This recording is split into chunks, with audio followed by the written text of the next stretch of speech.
This is about the Pillion's perspective. That's me. I am Marissa Notier. This is my husband, Tim Notier. Hello. And we make up the duo of No Tears Frontiers, because it rhymes. We are from Chicago in the US. We met in high school. We dated in high school. We even went to prom together. And then we broke up for 10 years, got back together again. And I had a love of traveling. I had absolutely no interest in motorcycles. Tim had a motorcycle, but had never traveled before. And we decided to save up money and kind of merge those two ideas together. And we have been traveling the world since 2017 on our KTM 1190 motorcycle. That's it there. We ride two up. I'm on the back. I can't ride a motorcycle. I am the passenger. So since we're from Chicago, we started our trip near there in Carbondale, Illinois in August of 2017. We went across the US, down through Mexico, hit up every country in Central America. We took a little boat from Panama to Colombia to cross the Darien Gap. Went down the western side of South America all the way to the southern tip in Ushuaia. Went up to the border of Brazil to see Iguazu Falls, and then ended our Americas trip in Buenos Aires. Then we flew ourselves and the motorcycle up to Chicago, where we got married, we did some repairs on the motorcycle, and saw friends and family. Then in September of last year, we flew ourselves and our motorcycle to Cape Town, South Africa. Then we went around South Africa over to Lesotho, Namibia, had some problems there with the motorcycle, but got it fixed. Through Botswana up to Victoria Falls in Zambia and Zimbabwe. Through Zambia to Malawi, did a bunch of loops in northern Tanzania, which was amazing. Over to Little Rwanda, and now we are in Uganda. So I know what you're thinking. You're wondering, what are you doing in Uganda? Why didn't you go home? And what is quarantine like in Uganda right now? So the situation here is actually pretty good. The cases of COVID-19 are still pretty low. It's about 550 or so, and there have been no recorded deaths as of yet. Obviously, staying here is very cost effective for us as opposed to flying back and shipping our motorcycle. So we decided to stick it out here and kind of put pause on our trip and wait it out. We rented this little house that you can see here in Kampala, which is the capital city of Uganda. There's our motorcycle in the shed, but the property has a lot of land, so Tim can ride the bike around. And also he's allowed to go around Kampala as well on the motorcycle. Unfortunately, according to the lockdown rules now, there are no passengers allowed at the moment, but we know that the restrictions are being loosened and eventually there will be, and then we get to hopefully travel again. So let's start with the Pillion's perspective. In this presentation, I am going to be doing the majority of it, but Tim will be speaking in the Q&A. So if you have any questions for him, you can ask then. In the presentation, I'm going to be saying pillion or passenger for the passenger. And the person who's going to be driving the motorcycle, I'm going to call the rider. I may refer to that person as him, just because that's what I'm used to, but obviously the rider can be female. This presentation is about our own tips and tricks that we've learned over the years of traveling two up. And you know, it may not be for everyone, but just pick and choose what you find useful. A lot of people think that the passenger doesn't really do that much. Obviously, 99% of what's going on here is reliant on the rider to get you from point A to point B on the motorcycle. But that doesn't mean that the passenger plays no role whatsoever. I think there's a little bit more to it than meets the eye. First things, there's two types of passengers. There are those who can ride motorcycles and those who can't. And I think there are pros and cons to each. I cannot ride a motorcycle, but from people I've talked to who can ride motorcycles and then find themselves as a passenger, they are a little uncomfortable at first sometimes because of the lack of control. They're used to having full control and being able to see what's up ahead. When you're a passenger, you've got this big helmet in front of your face. If you try to look around that helmet to see what's coming, that can make the bike unbalanced, and you may suspect, oh, we're gonna turn right here, and so I'm gonna do something. Even if it's subconsciously, you shouldn't really be moving all that much. And so one of the hardest things for people who know how to ride a motorcycle to do when they become passengers is to surrender all control. Now, I cannot ride a motorcycle, and for those of you that cannot ride a motorcycle but are interested in becoming a passenger, another problem that we face is that when we get on a bike for the first time, sometimes it's very disconcerting, the movements of the motorcycle that we're not used to yet. For example, when you take that first turn and the bike leans over, you feel like you might fall. Some passengers try to counterbalance the weight at that moment so that they don't fall over. Obviously, that's really bad. So you should definitely tell your passenger if they are unused to being on a motorcycle about the movements that are going to happen, such as the leaning in the turns, a little wiggle on gravel roads, and that is okay. But most importantly, in the beginning, we think it's best not to move very much, to kind of be baggage, we say. So you don't want to do anything that is unexpected for the rider. You definitely want to be as still as possible in the beginning. But after a while, you can kind of learn to go with the flow. This may be subconscious because you'll start to understand your own balance. You'll start to understand the movements of the motorcycle. Some partners will have the passenger kind of lean into turns. You'll be able to understand how much you can move where it's not unexpected, and the rider and you will form a partnership where the rider can expect certain movements from you. So you don't have to just clench down and be baggage forever. You will learn to go with the flow eventually. So can you ride 2-up off-road? The answer is yes. Well, we do all the time. There are some pros to it and some cons as well. The major con here is that you are much heavier. And for off-road riding, you definitely don't want to be very heavy. It's going to be a learning process for the rider to know how to manage that much extra weight. Obviously, the passenger is going to be extra weight, but sometimes you're going to want a bigger motorcycle as well with a bigger engine to really kind of give you some oomph on those roads. So the rider will have to come to terms with this and learn how to kind of rebalance themselves with that extra weight. But there are some pros. As a passenger, you can help pick up the bike. If any of you out there have big adventure motorcycles and you've dropped it on a dirt road somewhere, you know that it is awesome to have someone else there to help you pick up that bike. The passenger can also help push the bike either forward or backward. Either you get a tire stuck in a hole or you're on some really slippery mud. They can help guide that motorcycle. You can also take pictures, such as here in this picture in South Africa. It's always nice to have a personal photographer along for the ride to capture your best moments. And if the passenger can ride a motorcycle, it's really great to help in an emergency. Let's say the rider injures themselves. The passenger can help you get out of that situation by riding the motorcycle. Should you stand up? This is a question that we get a lot, and it is up for debate. Some people really enjoy standing up, some people don't enjoy it so much. We'll go over the good things and the bad things about it.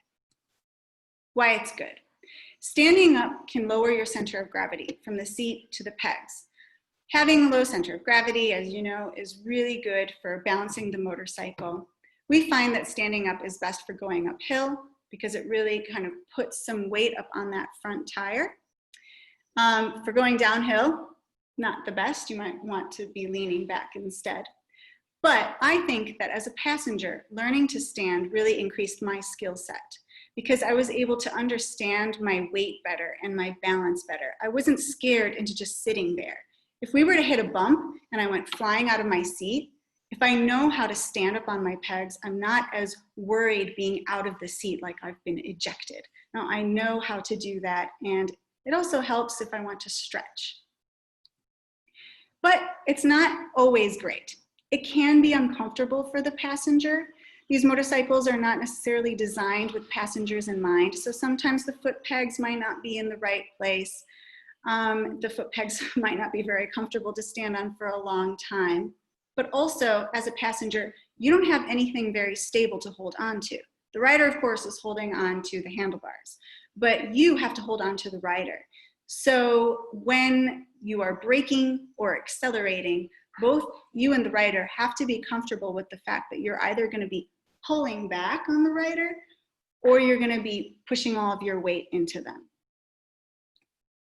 We think that the bottom line is to practice standing up as a pair, and you can decide as a team how much standing you want to do. Some people really like to stand, like we said, but some people find that they want to sit more than stand. I do find it to be a bit uncomfortable for me after a while, but I do think it's a great skill set that I've learned. Communication between the rider and the passenger is key. I highly recommend that if you're going to be riding 2-Up, to get a Bluetooth headset. We have Sena's, that's a major name brand. Basically, it's just speakers and a microphone in your helmets, and you're able to click and talk to each other whenever you want. You can also not talk to each other. Our Sena's, we can listen to our own separate music. We can listen to whatever we have on our phone. It connects via Bluetooth or iPod, etc., which is really nice if we don't want to be talking all the time. But I do recommend in the beginning, when riding 2-Up, to communicate as much as possible. Because, for instance, like I can see something on the side of the road that Tim may not have noticed because he has to be focused on the road, whereas I can just kind of look off into the scenery, such as here, you can see his tiny little giraffe in the distance. So that can be quite fun when you're talking to the other person while riding. But it doesn't always work out. Sometimes the Bluetooth headsets will run out of batteries or stop working for whatever reason. So it is a good idea to agree on a few gestures just in case. When Tim comes to a stop and he doesn't want me to get off, he'll do this. When he does want me to get off and I haven't gotten off yet, he'll do something like this with his head. And some people have decided on gestures such as, I really need to use the bathroom, or I need a stretch break, etc. Getting on and off the bike seems like such an easy thing, but if you don't do it right, things can definitely go wrong. The first thing to keep in mind is if you're a passenger and you're getting on and off the bike, make sure your rider knows that you're getting on and off, especially if you have a tall motorcycle, such as an adventure motorcycle. I have to stand up on one of the pegs in order to swing my other leg over to get on and off, and that puts a lot of weight on one side of the bike. If Tim wasn't ready and prepared when I get on and off, we could definitely tip over. So it's good to make sure that you are both in agreement. Most people get on and off the motorcycle from the left-hand side. This tradition dates back to the time when we were riding horses and people had swords on their left-hand side. And of course, they were mostly right-handed, so they would keep that sword there, but it was very uncomfortable to get on the horse any other way but from the left-hand side. So we do get on and off the motorcycle from the left-hand side today. Mostly that is where the kickstand is. But I do recommend practicing getting on and off from the right-hand side. It can be really useful in some situations. Let's say someone pulls up really close to you, or there's a big drop-off on one side. It's nice to know that you can get off on the other side. We recommend practicing new techniques as well. As you can see in this picture, there are crutches on the front of the motorcycle. And that's because when we were in Peru, I hurt my foot. We slid out on a turn and my right foot got caught under the pannier. So I pulled the muscle along the bottom and I had to be on crutches for about a month. And so it was okay for me, since I am the passenger. I didn't really need to use my feet. We just strapped those crutches to the front of the bike, but getting on and off was a real challenge. What we ended up doing was Tim would sit me on his seat of the bike, kind of side saddle. I'd pull my leg over, and then scoot myself backwards, as you can see in this picture. And then Tim would get on. Normally the rider gets on first and then the passenger. But we had to come up with this system because I couldn't put any weight on one of my feet, and I needed that in order to get on with the foot peg. So it's always good to have different ways that you can get on and off the bike. I do think it's a good idea to practice new techniques in case of an emergency like this, but also some couples find it to be better for them to get on in a different way. Being comfortable is so important. There is no point in riding your motorcycle and having a miserable time because you're uncomfortable. That's the whole point, is to have a good time. But unfortunately, like I said, these bikes aren't necessarily designed with the passenger in mind. So really, first I would look at the width of the passenger seat. My seat kind of narrows in the back, and I've noticed that there are a lot of passenger seats out there that are quite narrow. This is really bad if you want to be comfortable because, well, as a woman, my rear end is a little bit bigger than most guys, and I need that extra width in order to be comfortable, because if I'm just putting all my weight on just a couple points of contact, that's where I'm going to get sore and uncomfortable. But if I can spread that weight and disperse it, then I can be fine for hours and hours on end. So you can invest in a custom seat if you would like. We didn't do that. We bought an AirHawk, which is an air pad. And then in order to widen my seat, I actually put a wooden cutting board underneath the AirHawk. I've also used plastic platters, anything to make it wider. And I find that to be much, much more comfortable. We also have a sheepskin, as you can see in this picture.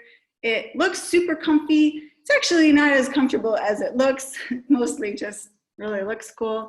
But anything that you can add to make your seat more comfortable, you should definitely do. Foot pegs are also a problem. The foot pegs that came with the KTM 1190 were very narrow and very uncomfortable for me to stand on or put any weight on for a long period of time. I also felt like my foot was going to slip off at any moment. They were very slippery.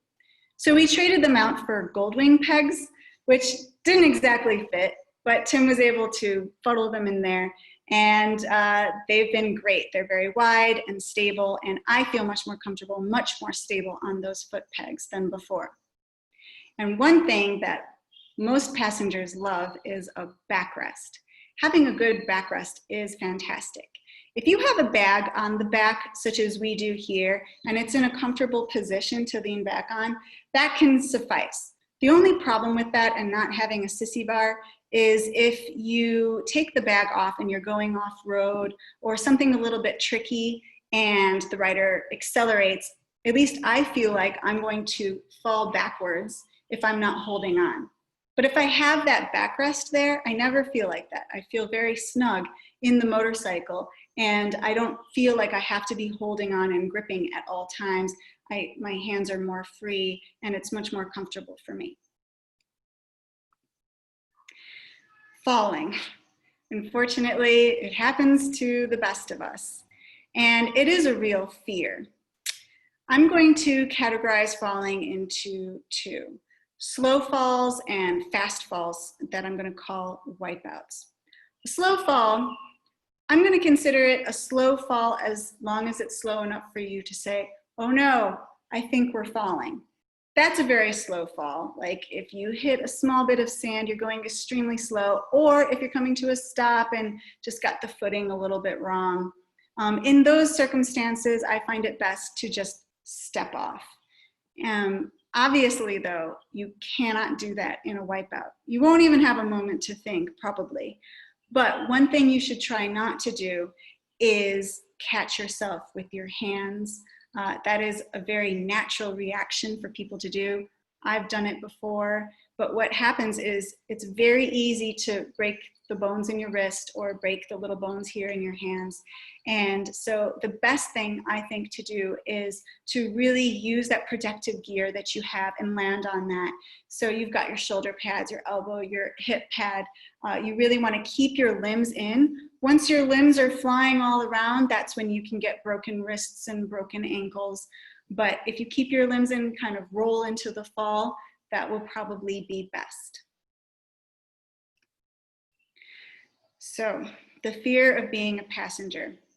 It's something that I think is extremely important to talk about, though it's not often talked about. But I think anyone who's been a passenger for a long time knows this fear. A lot of people come up to me and say that I'm very brave to do what I do.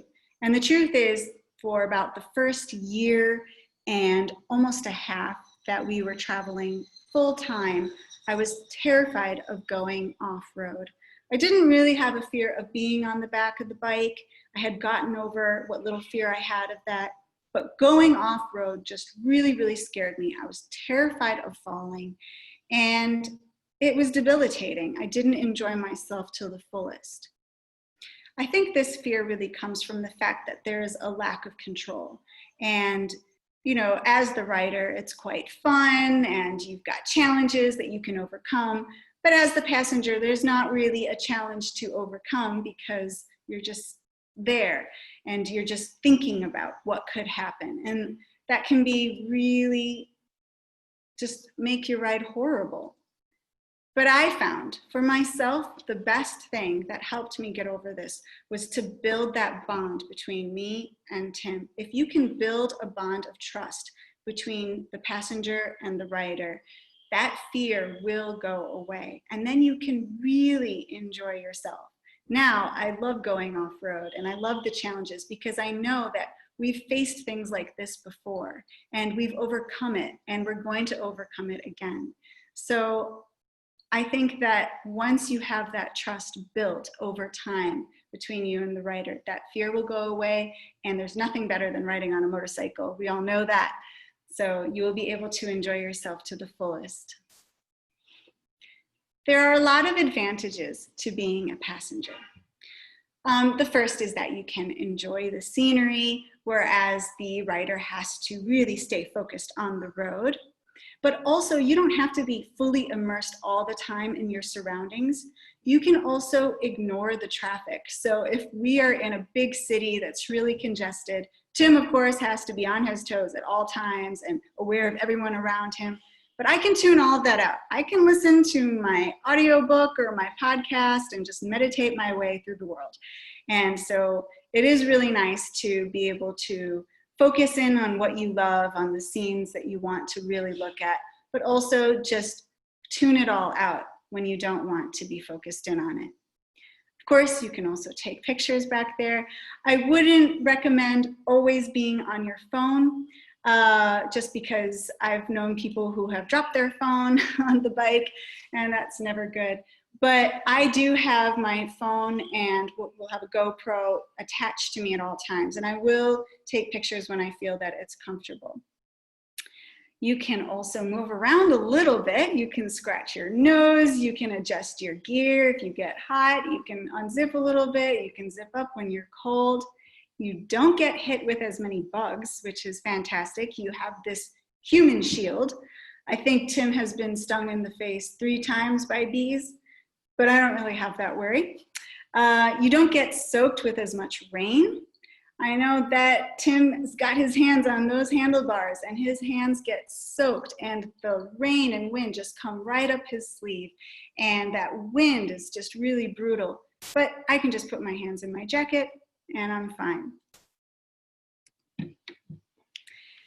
There are a lot of advantages to having a passenger as well. We've talked about some of these already. You can point things out as a passenger. You can help pick up the bike. You can help push or pull the bike. You can also take pictures. One thing that you might not think about is that the passenger can pay tolls, which is really great. Tim wears a backpack And I can just go right in, take the wallet out. We've got the camera there. It's just really easy. He doesn't have to do a whole thing when we go through a toll booth. Navigation. It's also very useful. I don't think it's a good idea to try to navigate all the time as a passenger, because you can't see what's ahead in the road without really looking around that helmet. But it is good in a pinch. So if we come across a gas station that we wanted to go to and it turns out that it's empty or closed, Tim will be like, hey, can you look up a new gas station? I can just take out my phone and say, oh yeah, there's another one, 2 miles down the road on the right. And he doesn't have to stop, exit out of his GPS, plug in new locations, etc. Now, the next point I think is very, very important. If you have 2 people on the motorcycle at all times, you never really have to leave it unattended. And as you know, you never want to leave your bike completely unattended, especially in a new place that you're unfamiliar with. So we do this whenever we go get groceries, whenever one person is going into a hotel to check prices. We do it at borders even. We always try to have someone standing by the bike while the other person is going and doing the chore. You hear a lot of horror stories of people being broken into, their bags, their panniers, and luckily, knock on wood, we haven't had any of those, but we are very careful and always have someone next to the motorcycle at all times. Now, this is one that we enjoy. It may not be for everyone, but after a long day of riding, Tim will often like to just relax because he has been concentrating on the road all day, especially if there was some tricky stuff involved. By the time we get to a campsite, if we were going to camp that night, he's exhausted. But I can help set up camp. I've got a lot more energy. So when we get to our campsite, he can really just take off his boots and put his feet up, and I can set up the tent and everything, and I'm fine to do that. And the last thing that I think is extremely important is that having a passenger will really strengthen your partnership between the 2 of you. So we have been through so much, both the best, most incredible experiences of our lives and some of the worst. Mostly it's been the best though. And overcoming those obstacles that you'll face also really strengthens your bond. And you have all these memories to fall back on. Oh, remember when we saw that? Remember when we saw that? I think it just brings riding your motorcycle to another level if you can do it with the person you love. Now, this is a question that we get a lot. How do I persuade my significant other to become a passenger on my motorcycle? Here are some suggestions that we have. I think it's really great to have a communication set, such as the Senna going on, because communication is key, like I said. But also, if that person is a little bit nervous about going on a motorcycle, maybe this is their first time or they haven't done it very much, making sure that you tell them what is going to come up ahead is very, very reassuring, and being able to talk about everything that they're feeling.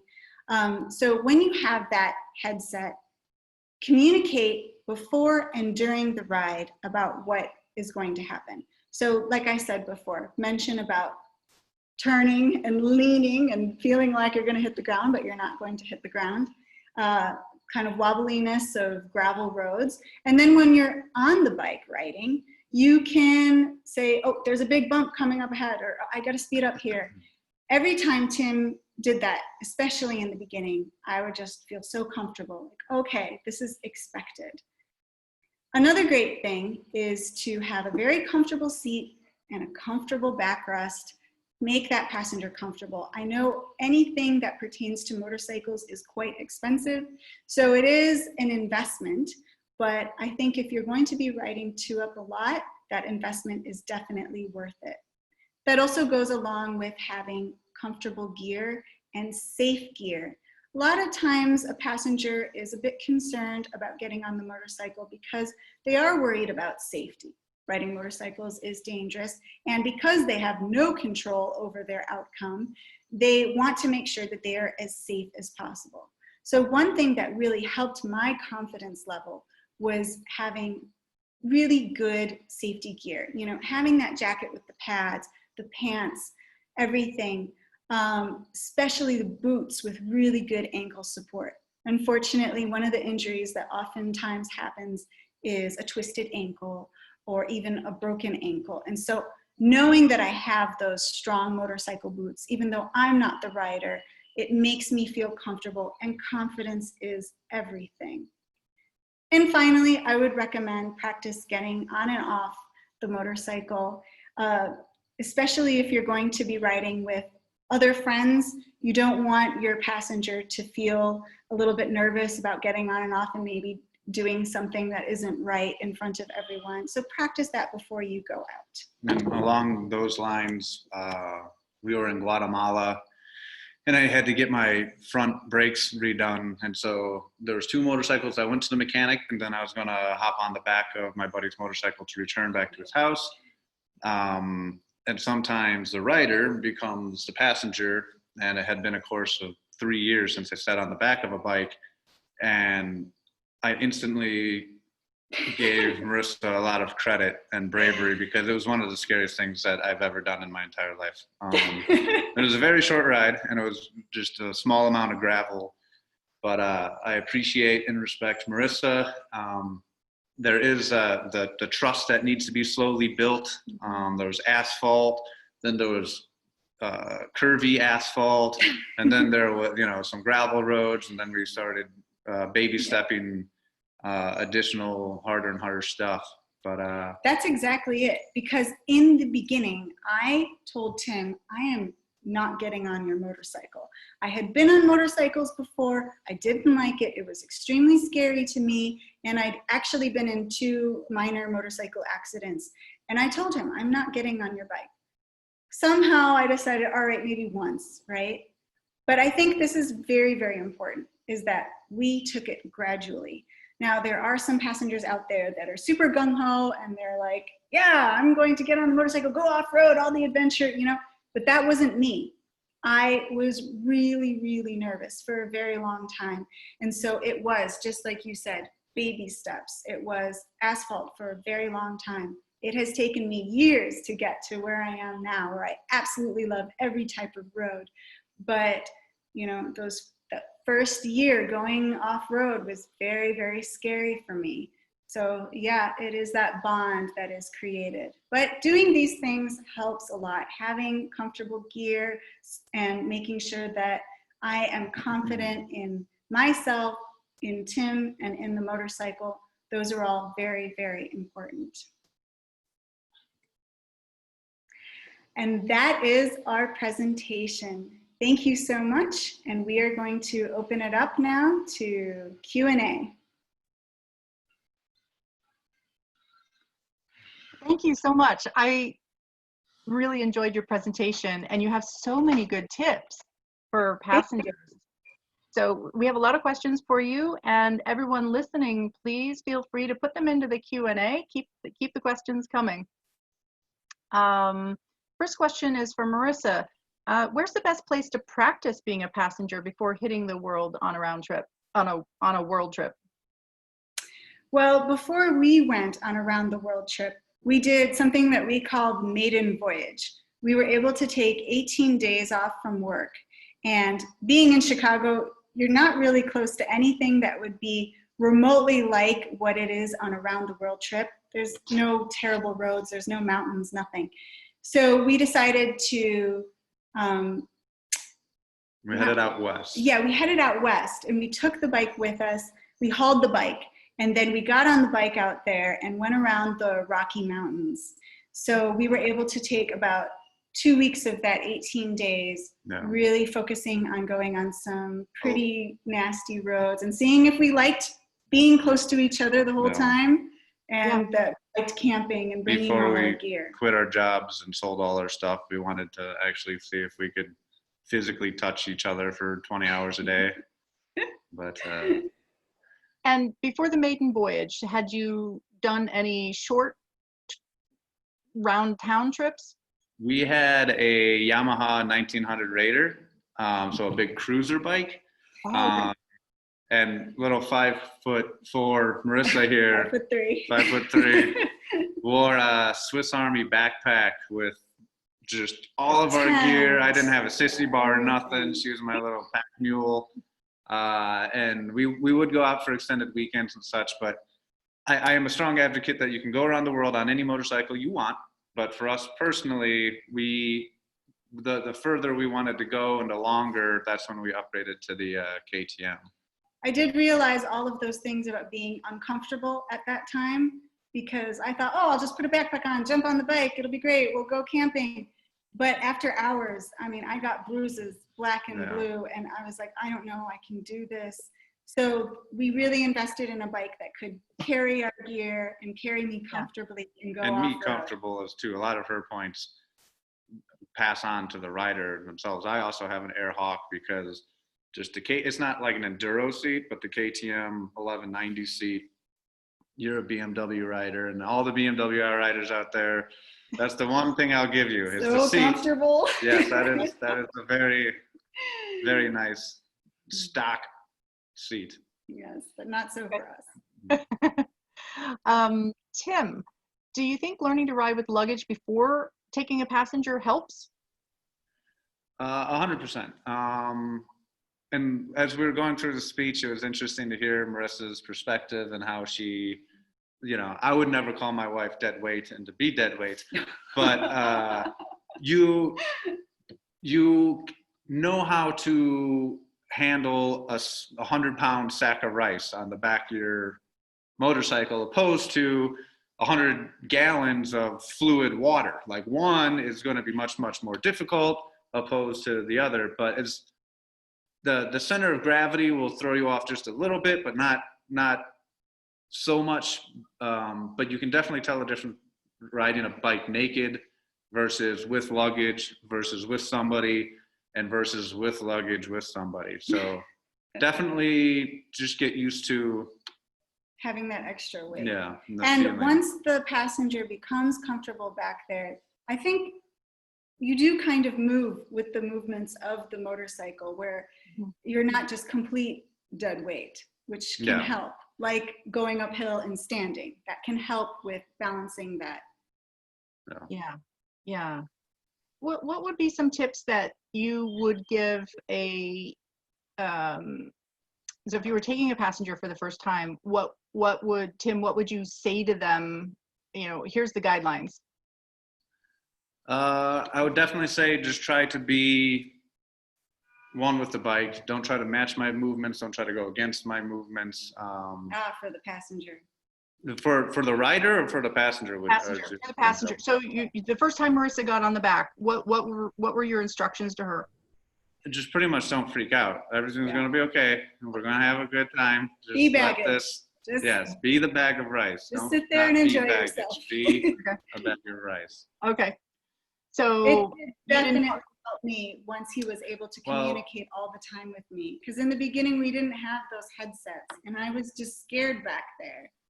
So that. And really I helped. also try to ride like a sane person. I always try to ride like a sane person, but definitely no thrills of cranking the throttle. Let's just, spaceships are scary. So let's just start off easy, and then we'll get to the. Yeah. So I would think other advice would be don't make any sudden movements. Don't try to help me.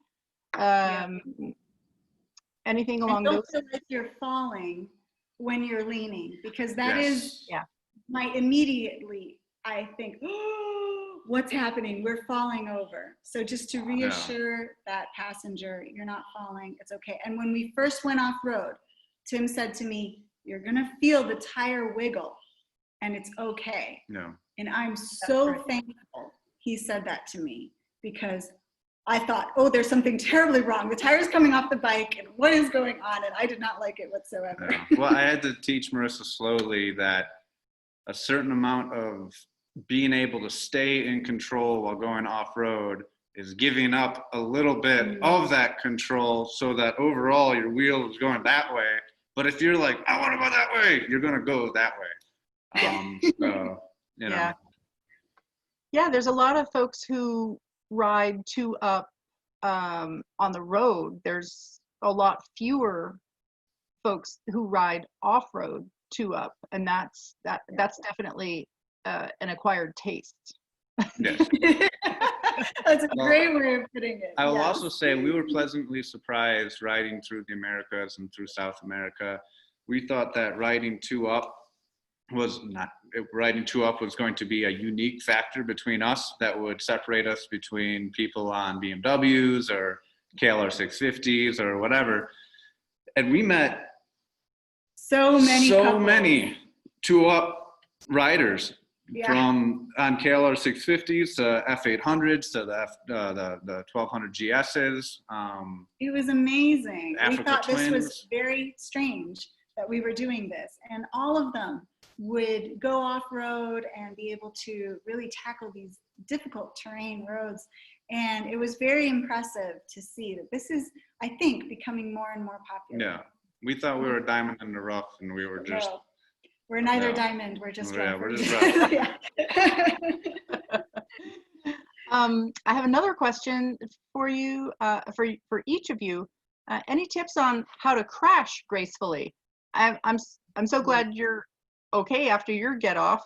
The anonymous question says, where you hurt your foot. You are, and they also say you're a rock star. So any tips on how to crash gracefully?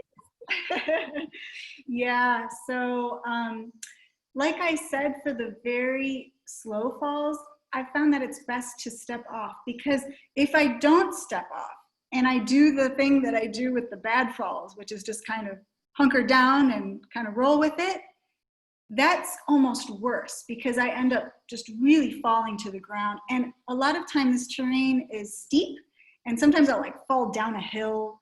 I mean, it's not good, but you have to judge when that fall is slow enough. Otherwise, stepping off could be really detrimental. Marissa's actually, with her tiny frail leg, has saved us falling a couple of times. Like, I'll just hit a turtle shell, not, a boulder sticking out of the ground at an ugly angle, and I'll, be going slow enough and try to put my leg down, but it's already gone past that point of gravity, and Marissa will just do the bloop, yeah, if there's a boulder or something on the side, I can stick my leg out and save the bike. I can also move my weight over. Counterbalance. If Tim's falling and he has no way of putting extra weight on that other side, I know we're falling and I can put weight on that side. And that has also saved us a couple times. And those slow ones are, we're talking to each other like, we're going over, oh no, this is bad, get off, and then she'll try to save it and she can't save it. She will, dismount the Disney World ride and walk away peacefully, and then I'll try to figure out what's going, or she'll try to push the bike back up if I'm still struggling. Sadly, when you're going too fast, you're on the ground looking back at your bike before you realize what was going on. So there's some preemptive stuff that you can do, as far as always riding with like your feet. Marissa doesn't ride with her feet at an angle anymore, because when we did fall, when I fell, let's be honest, her foot got caught and twisted. Yeah, it was basically the ground caught the toe of my right foot and pulled it underneath the pannier. Those panniers can be quite dangerous, we have soft bags. Riders. We have soft bags. Yeah. Even so, though, my foot got caught under there when it was twisted around, and that just really pulled the muscle on the bottom. Now I make sure, even though sometimes I think it's more comfortable for me to ride with my feet out like this, I never do it. I always pull those toes in, because you never know when something like that can happen. What had happened to us was we were going down a gravel road, which was fine in Peru in the mountains. Beautiful road in Peru that was twisting along, and some of the channels from the mountains would have concrete V's that would channel the water into the beautiful river to our right. And we were just having a wonderful day. Plenty of traction.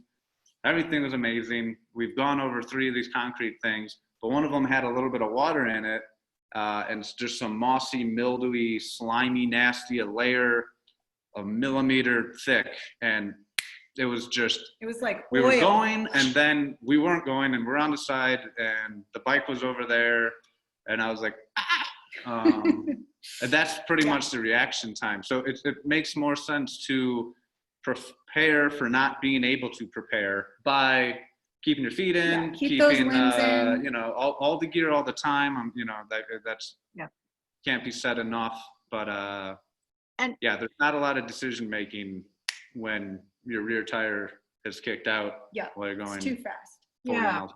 Yeah, we heard a similar thing from Erin Sills yesterday. She's a record-breaking racer, and she was saying, you know, all that preparation, and this is what I'm hearing from you. You prepare for all of those things, and this is also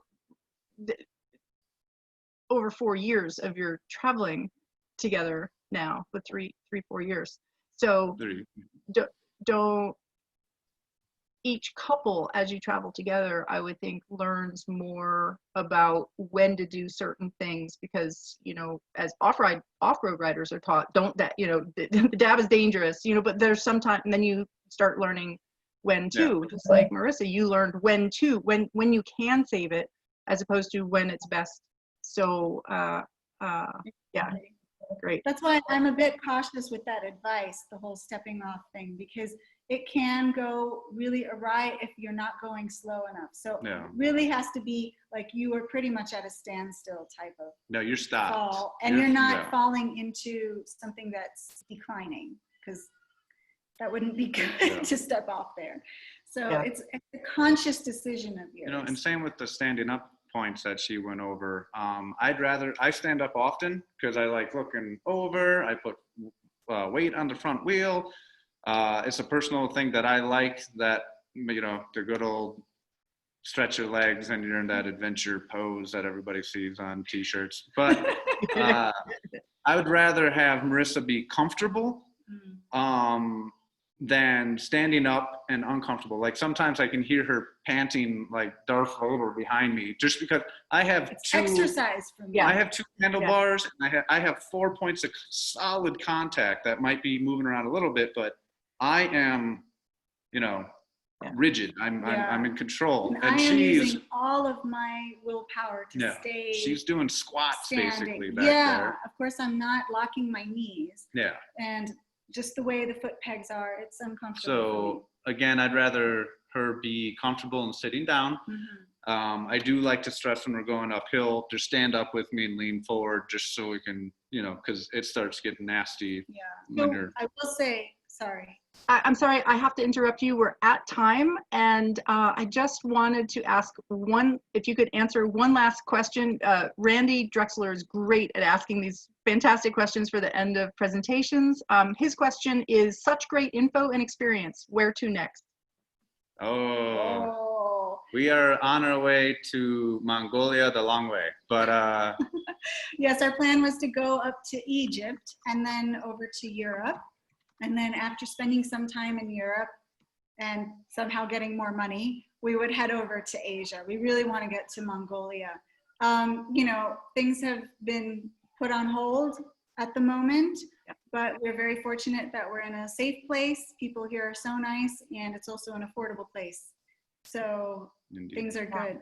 Now, and if you guys want to, I was just gonna say, if you want to know more about Marissa and I, or the journey we've gone through, slowly progressing from our maiden voyage up to where we currently are, we do have a book called Two Up and Overloaded that is kind of humorous, kind of goes over some of the same failures that we've done, and hopefully you can convince your loved ones to jump on the back behind you. And it's because everybody likes to have a cheerleader, and I brought a cheerleader with me around the world, and it was the best decision I've ever made. I love it too. Yeah.